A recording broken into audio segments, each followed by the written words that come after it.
Okay, so again, tuloy natin yung problem number 1. So, yung ginawa natin nung nakaraan, that is, sinolve natin yung problem number 1 using cold air standard assumptions.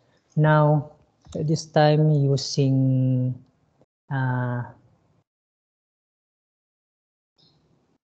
air standard analysis. So, rewrite lang natin yung mga given. Okay, so T1 natin is equal to 300 Kelvin. T3 is equal to 1,300 Kelvin. Yung pressure ratio, that is 8. And then, ano pa ba? Sa dalawa, tatlo. Okay, yan lang. Okay, so this time, gagawin natin using air standard analysis. So actually, as I have said before, that the specific heat varies with temperature. So with that, the enthalpy also varies with temperature. Okay? So iba na yung gagamitin natin dito, no? Hindi na tayo gagamit ng CP. Okay, so gagamit tayo ng tinatawag na yung air table. Okay, so where's that air table?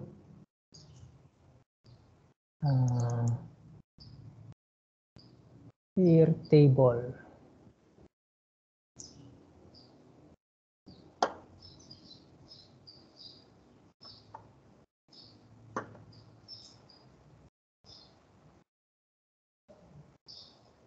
Let's try ito, table A-21.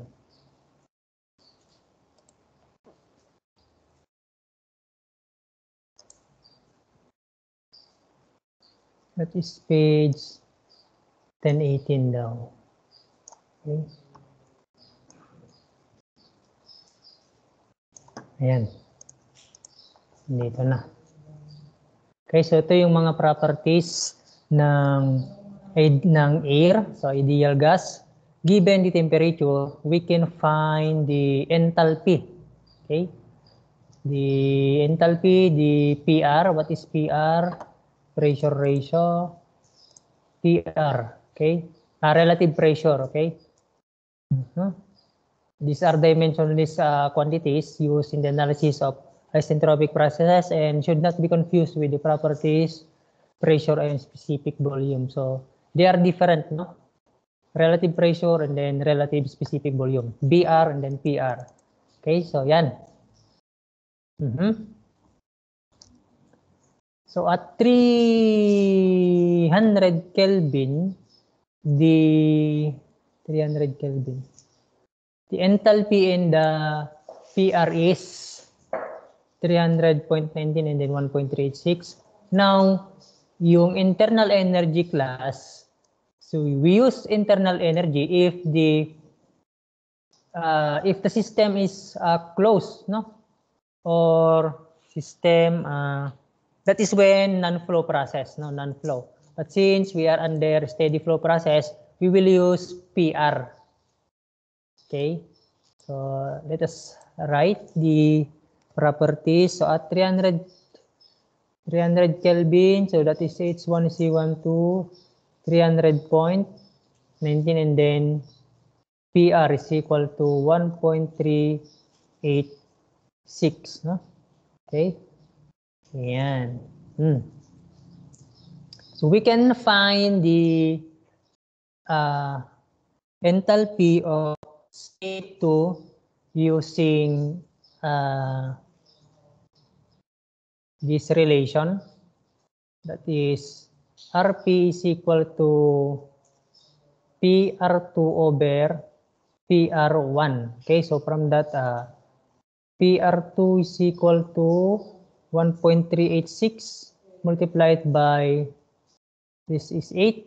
Take note, we can use the relative pressure if the process is isentropic.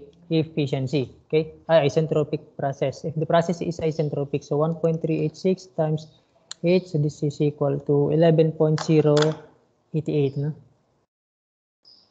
PR2.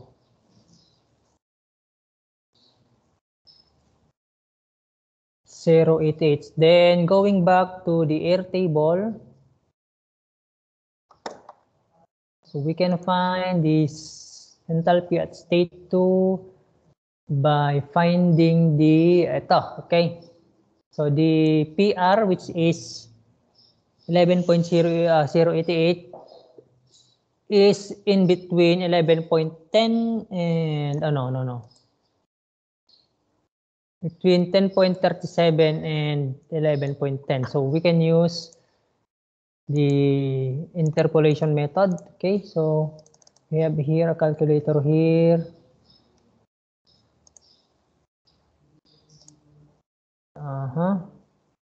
So lagay lang sa calculator yung mode. Mode 3, stat, no?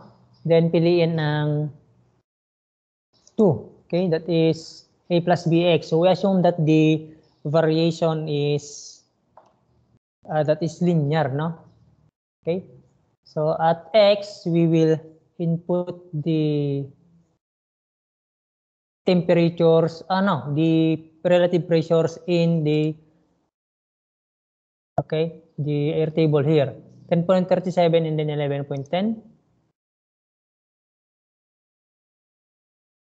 and 11.10. Okay, so the respective enthalpies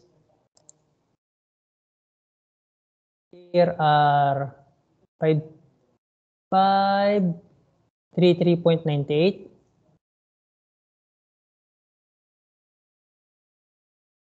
okay, and 544.35. Okay, then after that press SC. Okay, then type the relative pressure that we are looking for, 11.088, and then shift, pindutin ang stat 1. Okay, then 5. Then 5 again. Then equals. So there, the enthalpy at state 2 is approximately 544.18. So H2 is equal to 544.18. Then we can also find the temperature at 2. Okay, using again the air table. Okay, so press AC and then balik doon, shift stat 2 data. Then palitan nyo yung nasa right side, palitan natin ng temperature. This is 533.98, and then sorry, this should be temperature 530 and 540. Okay, then press AC again, then type 11.088, then shift 1 5 5. Okay, so that's the temperature at state to 539.84.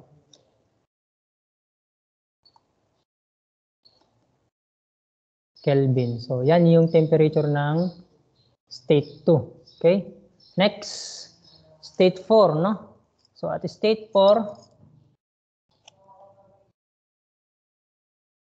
so the temperature at state 3 is 1,300 Kelvin. So going back to the air table, 1,300. So at 1,300, the enthalpy and PR are 139.97.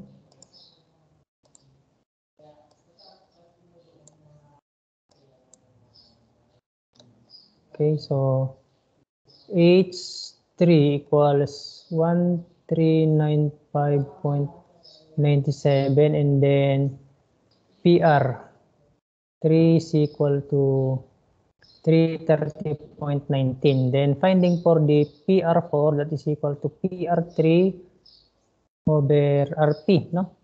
So 330.9 divided by 8,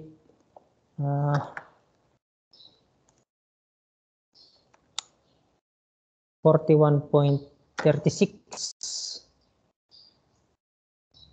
Okay, then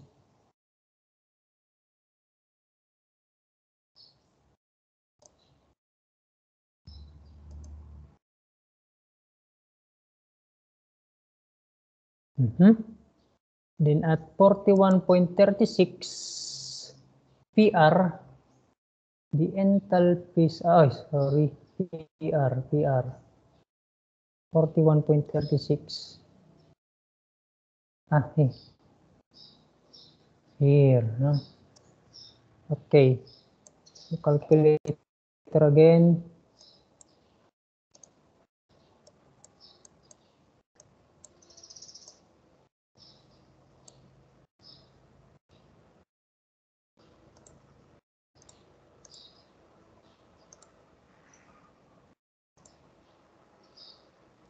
$39.27,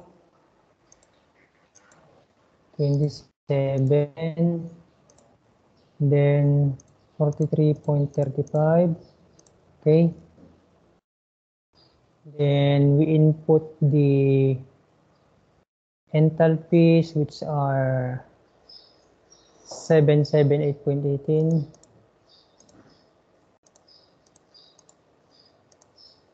and then 800.03.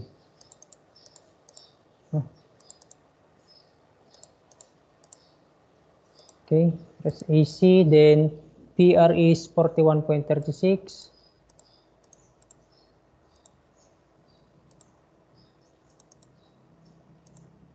So 789.37. No?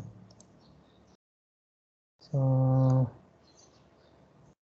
H4 equals 789.37 kilojoules per kilogram, and then T4 is, palitan lang natin yon.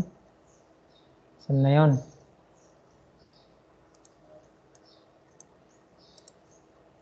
Okay.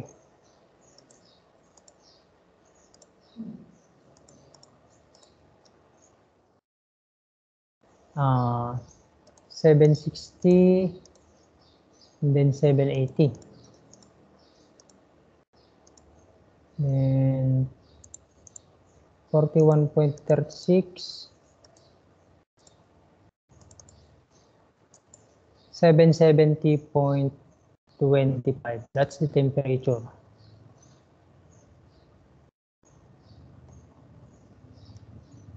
Kelvin. So that's T4. Then we can now solve for the backwork ratio. Okay.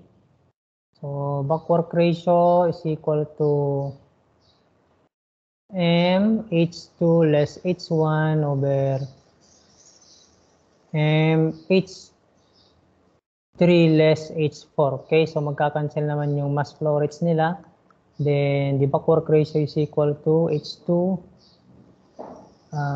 So diretsan na lang natin sa calculator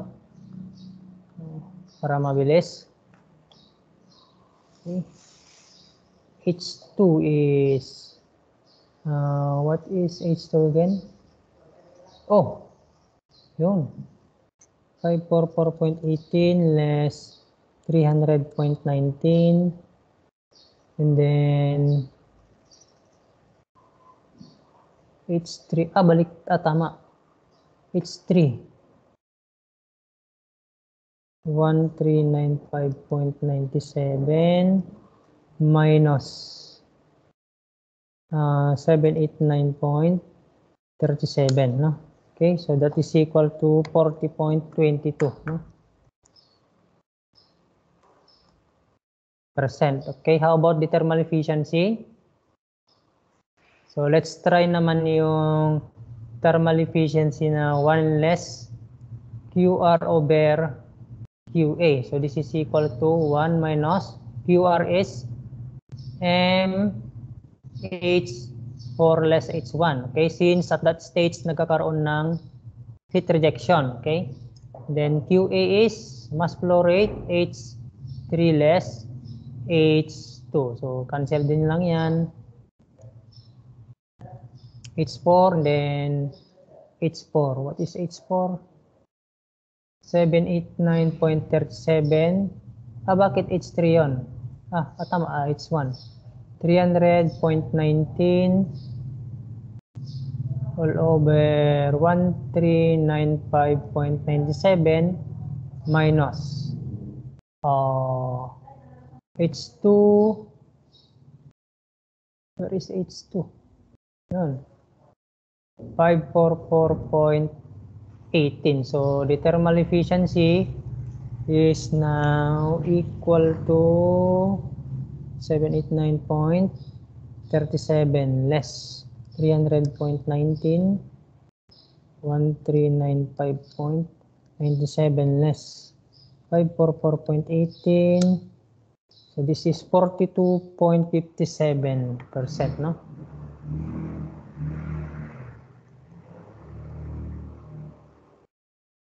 Okay. Take note pala, no? If happens in board exam na the examiner didn't provide an air table, so you can use the approximate formula in finding the enthalpy of air, that is equal to Cp absolute temperature, but take note to use 1.005, no? Okay. So at low temperatures kasi, no, let's say mga 15, 20, ang Cp ng air is 1.005, no, average, no. So at higher temperature, let's say 100 degrees Celsius, mga ganon. So maybe you can use 1.006, no. Okay. Yan. So let us try, no. Assuming 1.005 and then the temperature is 300. So let us see if this is accurate, no? This is equal to actually 301.5, no? So 301.5 and then 300.19. Okay, so here 300.19, no?